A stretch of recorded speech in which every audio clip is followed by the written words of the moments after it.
नमस्कार, जय हिंद, वंदे मातरम। प्यारे बच्चों, यूपी लेखपाल में जो सिलेबस है, बहुत ही महत्वपूर्ण है, बहुत ही अच्छा है और एक सब्जेक्ट है आपका उसमें कंप्यूटर, जिसको आपको तैयार करना है। आज मैं कुछ टॉपिक्स लेकर आया हूँ, जिनको आपको रिवाइज़ करना है और बहुत अच्छा कंटेंट आपको मिलने वाला है। बहुत कम समय में आप बहुत ज़्यादा कंटेंट लेकर जाने वाले हैं। एक पॉजिटिव माइंडसेट के साथ पूरा वीडियो देखिएगा और बहुत ही अच्छे तरीके से आपको एक-एक चीज़ तैयार हो जाएगी। वीडियो को लाइक कर लीजिएगा, चैनल पर नए हैं चैनल को सब्सक्राइब कर लीजिएगा, क्योंकि प्रश्न यहीं से आएगा। आप पढ़ते रहेंगे आप मेरे साथ तो आपको यकीन आएगा। रही बात पीडीएफ की, तो स्क्रीन पर आपको एक व्हाट्सएप नंबर दिख रहा होगा, उस पर आप मैसेज करेंगे तो आपको पीडीएफ्स के बारे में पूरी जानकारी मिल जाएगी कि कैसे आप पीडीएफ्स प्राप्त कर सकते हैं। रही बात पीडीएफ की क्वालिटी की, तो जैसा कंटेंट आप स्क्रीन पर देखते हैं वही कंटेंट आपको, उसी क्वालिटी का कंटेंट हमारे टेलीग्राम प्राइवेट ग्रुप्स में भी दिया जाता है। तो चलिए शुरू करते हैं। तो आज हम जो कंटेंट पढ़ने वाले हैं वो है हार्डवेयर और सॉफ्टवेयर से रिलेटेड, इनपुट और आउटपुट से रिलेटेड, इंटरनेट प्रोटोकॉल और आईपी एड्रेस, विगत वर्षों के कुछ महत्वपूर्ण प्रश्न पीवाईक्यूज लिए गए हैं कंप्यूटर के। तो ये सारा कंटेंट आज हम कवर करने वाले हैं। शुरू करते हैं हार्डवेयर और सॉफ्टवेयर से। हार्डवेयर क्या है? कंप्यूटर के वे सभी भौतिक भाग जिन्हें हम देख सकते हैं और छू सकते हैं, हार्डवेयर कहलाते हैं। कंप्यूटर सिस्टम के मुख्य हार्डवेयर घटकों में मदरबोर्ड, प्रोसेसर, मेमोरी और स्टोरेज डिवाइस शामिल होते हैं। सीपीयू की अगर बात की जाए तो इसका फुल फॉर्म होता है सेंट्रल प्रोसेसिंग यूनिट। इसको कंप्यूटर का मस्तिष्क यानी कि ब्रेन कहा जाता है, जो सभी गणनाएं और निर्णय लेता है। सीपीयू के मुख्य रूप से तीन भाग होते हैं। एक होता है एएलयू, जिसे अर्थमेटिक लॉजिकल यूनिट कहते हैं। दूसरा है सीयू, कंट्रोल यूनिट, और तीसरा है रजिस्टर। तो एएलयू यानी कि अर्थमेटिक लॉजिक यूनिट, दूसरा है सीयू कंट्रोल यूनिट, और तीसरा है रजिस्टर्स। एएलयू सभी गणितीय और तार्किक कार्यों को निष्पादित करता है। गणितीय यानी कि मैथमेटिकल, तार्किक यानी लॉजिकल, निष्पादित यानी कि एग्जीक्यूट करता है। कंट्रोल यूनिट कंप्यूटर के सभी हार्डवेयर ऑपरेशंस को नियंत्रित और निर्देशित करता है। मदरबोर्ड कंप्यूटर का मुख्य सर्किट बोर्ड है, जिससे सभी हार्डवेयर उपकरण जुड़े होते हैं।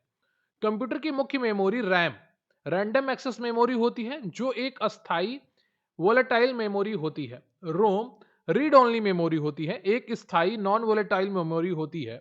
मेमोरी है जिसमें कंप्यूटर को बूट करने वाले प्रारंभिक निर्देश होते हैं। एसएमपीएस की अगर बात की जाए तो switch mode power supply, computer के विभिन्न हार्डवेयर घटकों को आवश्यक डीसी पावर की आपूर्ति करता है।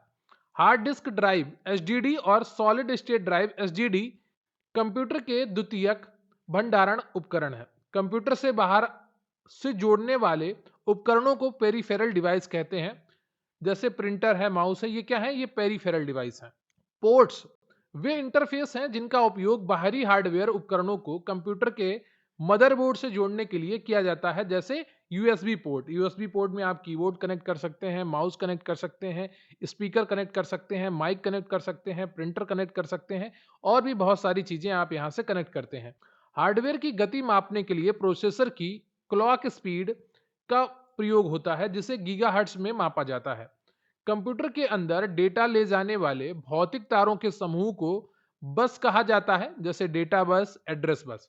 कैश मेमोरी की अगर बात की जाए तो सीपीयू और रैम के बीच स्थित सबसे तेज मेमोरी होती है, जो बार बार इस्तेमाल होने वाले डेटा को स्टोर करती है। अब हम बात करेंगे सॉफ्टवेयर की। सॉफ्टवेयर प्रोग्राम्स, नियमों और निर्देशों का एक समूह है, जो कंप्यूटर हार्डवेयर को यह बताता है कि क्या और कैसे करना है। बिना सॉफ्टवेयर के कंप्यूटर हार्डवेयर केवल एक निर्जीव मशीन के समान है। सॉफ्टवेयर को मुख्य रूप से दो भागों में बांटा गया है: सिस्टम सॉफ्टवेयर और application software. Operating system, OS जिसको कहते हैं शॉर्ट में, सबसे महत्वपूर्ण सिस्टम सॉफ्टवेयर हैं, जो हार्डवेयर और यूजर के बीच मध्यस्थ का कार्य करते हैं, इंटरफेस का कार्य करते हैं। विंडोज, लिनक्स और मैक ओएस ऑपरेटिंग सिस्टम के प्रमुख उदाहरण हैं। एंड्रॉयड भी एक प्रकार का ऑपरेटिंग सिस्टम है। वह सॉफ्टवेयर जैसे उपयोगकर्ता अपने विशेष कार्यों जैसे टाइपिंग, गणना के लिए उपयोग करता है, तो वह क्या कहलाते हैं? एप्लीकेशन सॉफ्टवेयर कहलाता है। इनमें आता है MS Word, Excel, web browser application software के उदाहरण हैं। यूटिलिटी सॉफ्टवेयर कौन से होते हैं? कंप्यूटर के रख रखाव और सुरक्षा का कार्य करते हैं, जैसे एंटीवायरस और डिस्क डिफ्रैगमेंटर। फर्मवेयर क्या होती हैं? वह सॉफ्टवेयर है जो निर्माण के समय ही हार्डवेयर जैसे रोम में स्थायी रूप से फीड या एम्बेडेड कर दिया जाता है। कंपाइलर की अगर बात की जाए तो उच्च स्तरीय भाषा में लिखे हुए पूरे प्रोग्राम को एक ही बार में मशीनी भाषा में बदलता है। कंपाइलर क्या करता है, हाई लेवल लैंग्वेज में लिखे गए प्रोग्राम को एक ही बार में मशीन लैंग्वेज में बदल देता है। इंटरप्रेटर क्या करता है, उच्च स्तरीय भाषा के प्रोग्राम को लाइन दर लाइन मशीनी भाषा में अनुवादित करता है कि एक एक लाइन करके, लेकिन कंपाइलर एक बार में पूरा प्रोग्राम मशीन भाषा में बदल देता है। असेंबलर की अगर बात की जाए तो असेंबली भाषा को मशीनी भाषा 01 में बदलने का कार्य करता है। ठीक है, वह सॉफ्टवेयर जिसका सोर्स कोड सभी के लिए मुफ्त में होता है उसे ओपन सोर्स सॉफ्टवेयर कहलाता है। उदाहरण के लिए लाइनक्स है, जिसे लिनक्स कहते हैं, और एंड्रॉयड है। वह सॉफ्टवेयर जिसे उपयोग करने के लिए लाइसेंस खरीदना पड़ता है प्रोप्राइटरी सॉफ्टवेयर कहलाता है। उदाहरण के लिए एमएस विंडोज। डिवाइस ड्राइवर की अगर बात की जाए तो एक विशेष प्रोग्राम है जो ऑपरेटिंग सिस्टम को किसी विशिष्ट हार्डवेयर को नियंत्रित करने में मदद करता है। सॉफ्टवेयर में पाई जाने वाली किसी भी त्रुटि या गलती को कंप्यूटर की भाषा में बग कहा जाता है। सॉफ्टवेयर बग को खोजने और उसे सुधारने की प्रक्रिया को डिबगिंग कहा जाता है। इंटरनेट से मुफ्त में डाउनलोड किए जा सकने वाले सॉफ्टवेयर लेकिन जिनमें विज्ञापन होते हैं उन्हें एडवेयर कहा जाता है। जैसे आप मोबाइल में बहुत सारे सॉफ्टवेयर डाउनलोड करते हैं और उसमें समय समय पर आपको एडवर्टाइजमेंट देखने को मिलता है, तो वो क्या कहलाते हैं, एडवेयर कहलाते हैं। कुछ समय ट्रायल पीरियड के लिए मुफ्त में उपलब्ध सॉफ्टवेयर को शेयरवेयर कहा जाता है। निर्देशों का एक छोटे समूह को प्रोग्राम कहा जाता है और प्रोग्रामों के एक बड़े समूह को सॉफ्टवेयर कहा जाता है। BIOS basic input output system BIOS एक फर्मवेयर है जो कंप्यूटर चालू होने पर हार्डवेयर की जांच पोस्ट यानी कि पावर ऑन सेल्फ टेस्ट करता है। अब हम बात करते हैं सॉफ्टवेयर के प्रकारों की। तो एक तरफ सॉफ्टवेयर के प्रकार दिए गए हैं, दूसरी तरफ परिभाषा, तीसरी तरफ उनके उदाहरण दिए गए हैं। सिस्टम सॉफ्टवेयर की अगर बात की जाए तो हार्डवेयर को चलाने और प्रबंधित करने वाला सॉफ्टवेयर सिस्टम सॉफ्टवेयर कहलाता है। विंडोज के भी कई टाइप हैं, है ना, 11 है, विंडोज 10 है, विंडोज 8 है, लिनक्स है, एंड्रॉयड के भी आपके ऑपरेटिंग वर्जन आते रहते हैं। Devices driver. एप्लीकेशन सॉफ्टवेयर की अगर बात की जाए तो यूजर के विशिष्ट कार्यों को पूरा करने वाला सॉफ्टवेयर एप्लीकेशन सॉफ्टवेयर कहलाता है। जैसे एमएस ऑफिस है, टैली है, फोटोशॉप है, क्रोम है। यूटिलिटी सॉफ्टवेयर कौन से होते हैं, कंप्यूटर की कार्य क्षमता और सुरक्षा बढ़ाने वाला प्रोग्राम यूटिलिटी सॉफ्टवेयर कहलाता है। जैसे एंटीवायरस है, डिस्क क्लीनअप है, फाइल मैनेजर है। अब हम बात करेंगे इनपुट और आउटपुट डिवाइसेस की। तो पेरिफेरल डिवाइसेस की बात करते हैं। इनपुट डिवाइसेस में वे उपकरण जिनका उपयोग कंप्यूटर में डेटा, निर्देश या जानकारी दर्ज करने के लिए किया जाता है, इनपुट डिवाइस कहलाते हैं। तो वे उपकरण जिनका उपयोग कंप्यूटर में डेटा, निर्देश या जानकारी दर्ज करने के लिए किया जाता है, इनपुट डिवाइस कहलाते हैं। कीबोर्ड सबसे सामान्य और मुख्य इनपुट डिवाइस है जिसका उपयोग टेक्स्ट और कैरेक्टर टाइप करने के लिए किया जाता है। एक मानक कीबोर्ड में सामान्यतया 104 कीज होती हैं। कीबोर्ड की F1 से लेकर F2 तक की कुंजियों को फंक्शन कीज कहा जाता है। माउस एक लोकप्रिय पॉइंटिंग डिवाइस है जिसका आविष्कार डगलस एंगलवर्ट ने किया था। GUI की अगर बात की जाए तो ग्राफिकल यूजर इंटरफेस आधारित ऑपरेटिंग सिस्टम में माउस का सबसे अधिक उपयोग होता है। भौतिक दस्तावेजों या तस्वीरों को डिजिटल फॉर्मेट में बदलने के लिए स्कैनर का उपयोग किया जाता है। जॉयस्टिक एक पॉइंटिंग इनपुट डिवाइस है जिसका उपयोग मुख्य रूप से कंप्यूटर गेम खेलने और सिमुलेशन में किया जाता है। बैंकों में चेक को तेजी से पढ़ने और प्रोसेस करने के लिए MICR magnetic ink character recognition का उपयोग किया जाता है। बहुविकल्पीय परीक्षाओं में, जैसे लेखपाल की परीक्षा आपकी है, कि उत्तर पुस्तिकाओं को जांच करने के लिए ओमार का प्रयोग होता है, ऑप्टिकल मार्क रिकॉग्निशन। मुद्रित या हस्तलिखित टेक्स्ट को पढ़कर डिजिटल टेक्स्ट में बदलने के लिए OCR यानी कि ऑप्टिकल कैरेक्टर रिकॉग्निशन का उपयोग किया जाता है। शॉपिंग मॉल और सुपरमार्केट में उत्पादों पर छपी काली पट्टियों को पढ़ने के लिए बारकोड रीडर का उपयोग किया जाता है। लाइट पेन एक प्रकाश संवेदनशील इनपुट डिवाइस है जिसका उपयोग स्क्रीन पर चित्र बनाने या मेनू चुनने के लिए किया जाता है। ध्वनि को कंप्यूटर से में डिजिटल रूप में इनपुट करने के लिए माइक्रोफोन का उपयोग किया जाता है। वेबकैम की अगर बात की जाए तो एक वीडियो कैप्चरिंग इनपुट डिवाइस है जिसका उपयोग वीडियो कॉल और लाइव स्ट्रीमिंग के लिए किया जाता है। ट्रैक बॉल माउस का एक विकल्प है जिसमें कर्सर को घुमाने के लिए डिवाइस के ऊपर लगी गेंद को घुमाना पड़ता है। अब हम बात करते हैं आउटपुट डिवाइस की। तो वे उपकरण जो कंप्यूटर द्वारा प्रोसेस किए गए डेटा को मानव पठनीय रूप में प्रस्तुत करते हैं, आउटपुट डिवाइस कहलाते हैं। मॉनिटर एक सबसे महत्वपूर्ण आउटपुट डिवाइस है और ये मुख्य आउटपुट डिवाइस है, जिसे वीडीयूएल भी कहा जाता है, विजुअल डिस्प्ले यूनिट। मॉनिटर पर प्रदर्शित आउटपुट को सॉफ्ट कॉपी कहा जाता है क्योंकि यह अस्थायी होता है। मॉनिटर की स्क्रीन अनेक छोटे छोटे बिंदुओं से मिलकर बनी होती है, जिन्हें पिक्सल कहा जाता है। स्क्रीन पर पिक्सेल्स की कुल संख्या मॉनिटर का रिजोल्यूशन कहलाती है। रिजोल्यूशन जितना अधिक होगा, चित्र उतना ही स्पष्ट होगा। आजकल CRT cathode ray tube monitor की जगह एलसीडी और एलईडी ने ले ली है।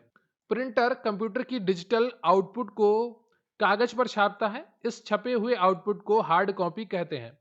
प्रिंटर मुख्य रूप से दो प्रकार के होते हैं, इम्पैक्ट प्रिंटर और non impact printer. Dot matrix printer और daisy wheel printer impact printer के उदाहरण हैं, जो टाइपराइटर की तरह कागज पर प्रहार करके प्रिंट करते हैं। इंकजेट और laser printer non impact printer हैं, जो बिना कागज को छुए स्याही या लेजर बीम की मदद से उच्च गुणवत्ता की प्रिंटिंग करते हैं। लेजर प्रिंटर सबसे तेज और सबसे उच्च गुणवत्ता वाले प्रिंटर माने जाते हैं, जिनमें मुख्य सूखे पाउडर का उपयोग होता है।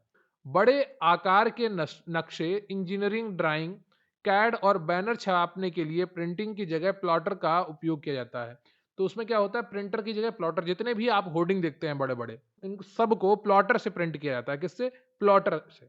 कंप्यूटर से ध्वनि आउटपुट प्राप्त करने के लिए स्पीकर और हेडफोन का उपयोग किया जाता है। कंप्यूटर की स्क्रीन को बड़े पर्दे या दीवार पर प्रदर्शित करने के लिए प्रोजेक्टर का प्रयोग किया जाता है। इनपुट और आउटपुट दोनों। टच स्क्रीन की अगर बात की जाए तो एक ऐसा उपकरण है जो इनपुट छूकर निर्देश देना और आउटपुट स्क्रीन पर डिस्प्ले दोनों का कार्य करता है।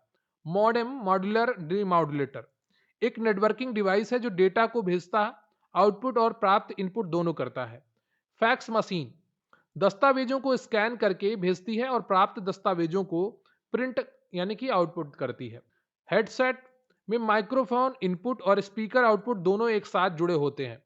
पेन ड्राइव और हार्ड डिस्क ड्राइव जैसे स्टोरेज डिवाइस भी इनपुट आउटपुट दोनों श्रेणी में आते हैं, क्योंकि इनमें डेटा लिखा और पढ़ा जा सकता है। अब हम बात करते हैं इंटरनेट प्रोटोकॉल और आईपी पता की। बहुत ही महत्वपूर्ण सेक्शन है और यहां से आपके एग्जाम में प्रश्न बनेंगे। नेटवर्क पर दो या दो से अधिक कंप्यूटरों के बीच डेटा संचार के लिए बनाए गए नियमों के समूह को प्रोटोकॉल कहा जाता है। इंटरनेट मुख्य रूप से टीसीपी और आईपी यानी कि ट्रांसमिशन कंट्रोल प्रोटोकॉल और इंटरनेट प्रोटोकॉल मॉडल पर काम करता है। टीसीपी बड़े डेटा को छोटे पैकेट्स में तोड़ता है और सुनिश्चित करता है कि डेटा बिना किसी त्रुटि के अपने डेस्टिनेशन तक पहुंचे। आईपी का मुख्य कार्य उन डेटा पैकेट्स को सही पते तक रूट करना है, यानी कि मार्गदर्शन देना है।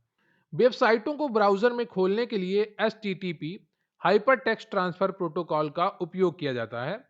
सुरक्षित ऑनलाइन लेन देन के लिए एचटीटीपी के एन्क्रिप्टेड संस्करण HTTPS hyper text transfer protocol secure का उपयोग होता है।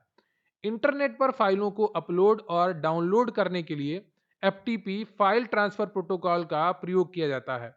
ईमेल भेजने के लिए SMTP simple mail transfer protocol का उपयोग किया जाता है। ईमेल प्राप्त करने और उसे सर्वर से डाउनलोड करने के लिए पीओपी3 पोस्ट ऑफिस प्रोटोकॉल वर्जन 3 का उपयोग किया जाता है। किसी डिवाइस को इंटरनेट से जोड़ने पर नेटवर्क द्वारा उसे स्वचालित रूप से आईपी पता देने के लिए DHCP dynamic host configuration protocol का उपयोग होता है।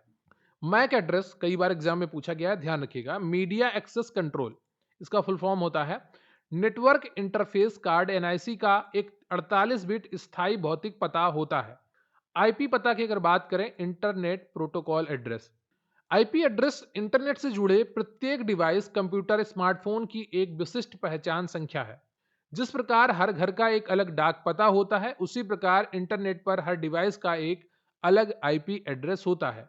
आईपी एड्रेस मुख्य रूप से दो संस्करण में उपलब्ध हैं, एक तो IPv4 और दूसरा है IPv6। वी का मतलब यहाँ पे वर्जन से है। IPv4 इंटरनेट प्रोटोकॉल वर्जन 4 एक 32 बिट संख्यात्मक एड्रेसिंग प्रणाली है। IPv4 एड्रेस को 4 भागों में बांटा जाता है और प्रत्येक भाग को दशमलव यानी कि डॉट से अलग किया जाता है। उदाहरण के लिए 192.168.1.1 ये क्या है? ये एक आईपी एड्रेस है। IPv4 एड्रेस के प्रत्येक भाग में 0 से लेकर 255 तक की संख्याएं हो सकती हैं। इंटरनेट यूजर्स की बढ़ती संख्या के कारण IPv4 एड्रेस खत्म हो रहे थे, इसलिए नया संस्करण IPv6 विकसित किया। IPv6 इंटरनेट प्रोटोकॉल वर्जन 6 एक 28 बिट अल्फा न्यूमेरिक एड्रेसिंग प्रणाली है। IPv6 एड्रेस को 8 भागों में बांटा जाता है और प्रत्येक भाग को कॉलन से अलग किया जाता है। उदाहरण के लिए आप ये वाला IPv6 का IP एड्रेस देख सकते हैं, यहाँ पर पूरा लिखा हुआ है। IP एड्रेस दो प्रकार के होते हैं, एक तो स्टैटिक होता है जो कभी नहीं बदलता, और दूसरा होता है डायनेमिक जो हर बार इंटरनेट कनेक्ट करने पर बदल जाता है। डोमेन नाम जैसे google.com को IP एड्रेस 142.250.190.46 में बदलने के कार्य DNA डोमेन नेम सिस्टम करता है। IPv4 एड्रेस को 5 क्लासेस में विभाजित किया जाता है, class A, B, C, D और E। सामान्य घरेलू और छोटे ऑफिस नेटवर्क के लिए मुख्य रूप से क्लास C IP एड्रेस का उपयोग किया जाता है। क्लास D IP एड्रेस का उपयोग मल्टीकास्टिंग के लिए किया जाता है। क्लास E IP एड्रेस को भविष्य के उपयोग और वैज्ञानिक अनुसंधान के लिए आरक्षित रखा गया है। IP एड्रेस 127.0.0.1 को लूप बैक एड्रेस कहा जाता है, जिसका उपयोग नेटवर्क कार्ड की स्वयं जांच के लिए होता है। OSI model open system interconnection एक वैचारिक मॉडल है जिसमें नेटवर्क की 7 परतों में समझाया गया है। वो कौन कौन सी होती हैं परतें? पहली होती है फिजिकल, दूसरी होती है डाटा लिंक, तीसरी होती है नेटवर्क लेयर, चौथी होती है ट्रांसपोर्ट लेयर, पांचवी होती है सेशन लेयर, छठी होती है प्रेजेंटेशन लेयर और सातवीं होती है application layer. IP address network layer पर काम करता है जबकि MAC address data link layer पर काम करता है। ध्यान रखिएगा, IP एड्रेस जो है वो नेटवर्क लेयर जो तीसरी लेयर है उस पर काम करता है, और मैक एड्रेस है ये डेटा लिंक लेयर जो दूसरी लेयर है उस पर काम करता है। राउटर वह डिवाइस है जो अलग अलग नेटवर्क के बीच डेटा पैकेट को रूट यानी कि भेजने के लिए IP एड्रेस का उपयोग करता है। किसी भी वेबसाइट का पहला पन्ना होम पेज कहलाता है और इंटरनेट पर मौजूद वेब पेजों को HTML यानी कि हाइपर टेक्स्ट मार्कअप लैंग्वेज में लिखा जाता है। अब तो बहुत सारी लैंग्वेज आ गई, ये बहुत पुराना था जिसमें HTML में लिखा जाता था। ISP इंटरनेट सर्विस प्रोवाइडर वह कंपनी है जो उपयोगकर्ताओं को इंटरनेट की सुविधा और IP एड्रेस प्रदान करती है, जैसे जियो, एयरटेल, BSNL। बात करते हैं IPv4 बनाम IPv6 की। कंपेरिजन का है इनका, तो आकार IPv4 का 32 बिट है, IPv6 का 128 बिट है। प्रारूप क्या है? ये दशमलव यानी कि डॉट से अलग होता है, ये अल्फा न्यूमेरिक और सेमीकोलन से अलग होते हैं। ठीक है, इसमें न्यूमेरिक वैल्यू भी है, अल्फाबेट भी है। बिंदु विभाजक क्या है? इसमें डॉट है और इसमें कॉलन है। क्या है? जो IPv6 है वो कॉलन से अलग होता है, ध्यान रखिए कॉलन। यह हेक्साडेसिमल अंकों का प्रयोग करता है। सुरक्षा क्या है? IPsec वैकल्पिक है सिक्योरिटी, और IP सिक्योरिटी अनिवार्य है किसमें? वर्जन 6 में। बात करते हैं विगत वर्षों के महत्वपूर्ण प्रश्न, टॉप 25 PYQ प्रश्न जो विभिन्न परीक्षाओं में पूछे गए हैं। URL का पूर्ण रूप क्या है? Uniform resource locator. इंटरनेट का जनक किसको माना जाता है? विंट सर्व को। वाईफाई का पूर्ण रूप क्या है? Wireless Fidelity. भारत में इंटरनेट की शुरुआत कब और किसके द्वारा हुई थी? 15 अगस्त 1995 को BSNL द्वारा, विदेश संचार निगम लिमिटेड द्वारा। कंप्यूटर स्क्रीन पर ब्लिंक टिमटिमाने करने वाले प्रतीक को क्या कहते हैं? कर्सर कहते हैं। ये जो आप देख रहे हैं टहल रहा है, ये कर्सर है। कंट्रोल शिफ्ट और अल्ट कुंजियां कीज को कंप्यूटर में क्या कहा जाता है? मॉडिफायर कीज कहा जाता है। प्रिंटर की छपाई की गुणवत्ता किससे मापी जाती है? DPI यानी कि डॉट्स पर इंच। प्रथम पीढ़ी के कंप्यूटरों में मुख्य पुर्जे के रूप में किसका प्रयोग किया गया था? वैक्यूम ट्यूब का प्रयोग हुआ था। कंप्यूटर की IC चिप का आविष्कार किसने किया था? जैक किल्बी ने किया था। एक बाइट में कितने बिट्स होते हैं? 8 बिट्स होते हैं। 4 बिट्स मिलकर एक निबल बनाते हैं। विश्व का सबसे तेज कंप्यूटर कौन सा है? कौन सा होता है? सुपर कंप्यूटर जितने भी हैं वो सबसे तेज कंप्यूटर होते हैं। लैन का पूर्ण रूप क्या है? Local area network. कंप्यूटर की स्थायी मेमोरी किसे कहते हैं जिसे बदला नहीं जा सकता? रोम को, रीड ओनली मेमोरी। PDF का पूर्ण रूप क्या है? Portable document format portable. ठीक है। USB का पूर्ण रूप क्या है? यूनिवर्सल सीरियल बस। अवांछित या जंक ईमेल को और किस नाम से जाना जाता है? स्पैम। वह सॉफ्टवेयर प्रोग्राम जो कंप्यूटर को वायरस से बचाता है एंटीवायरस कहलाता है। IPv4 में कुल कितने आईपी एड्रेस बन सकते हैं? लगभग 4.3 बिलियन। ठीक है। कंट्रोल प्लस सी कॉपी के लिए प्रयोग होता है, कंट्रोल प्लस बी पेस्ट के लिए प्रयोग होता है। कमेंट बॉक्स में बताइएगा कंट्रोल प्लस जेड किसके लिए प्रयोग में होता है। यूपीएस का पूर्ण रूप क्या है? जो कंप्यूटर को बिजली कटने पर पावर देता है। अनइंटरप्टेबल पावर सप्लाई यूपीएस का फुल फॉर्म है। वेबसाइटों को इंटरनेट पर उपलब्ध कराने की प्रक्रिया को क्या कहते हैं? वेब होस्टिंग कहते हैं। कंप्यूटर के संदर्भ में एलयू का क्या अर्थ है? Arithmetic logic unit. ब्लूटूथ तकनीकी का नाम किस देश के राजा के नाम पर रखा गया है? डेनमार्क के राजा हेराल्ड ब्लूटूथ। टेलीफोन लाइन के माध्यम से कंप्यूटर को इंटरनेट से जोड़ने के लिए किस उपकरण का उपयोग होता है? मॉडेम का उपयोग होता है। वर्ल्ड वाइड वेब के आविष्कारक किसने कहा था? तो टिम वर्नर्स ली को वर्ल्ड वाइड वेब का आविष्कारक कहा जाता है। तो ये रहे आपके 125 महत्वपूर्ण वन लाइनर्स, जिसमें आपके 25 पीवाईक्यूज थे। और उम्मीद करता हूं आपने जो हार्डवेयर, सॉफ्टवेयर और आईपी, टीसीपी, आईपी का जो सेक्शन था उसको पूरा कंप्लीट कर लिया होगा और एक एक चीज आपको समझ में आई होगी।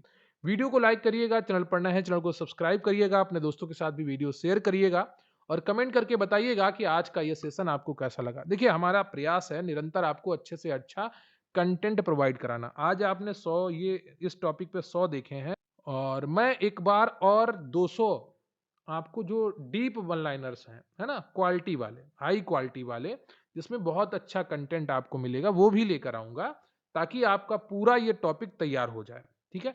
तो और भी मैं वीडियो लगातार अपने चैनल पर डाल रहा हूं। अगर आप तैयारी कर रहे हैं तो निश्चित रूप से आप उनको पसंद कर रहे होंगे। अगर आपने अभी तक नहीं देखे हैं तो जरूर देखिए और कमेंट करते रहा करिए। आपके कमेंट हमें हौसला देते हैं, हमें मोटिवेट करते हैं कि आपके लिए और अच्छे से अच्छा कंटेंट लाया जाए।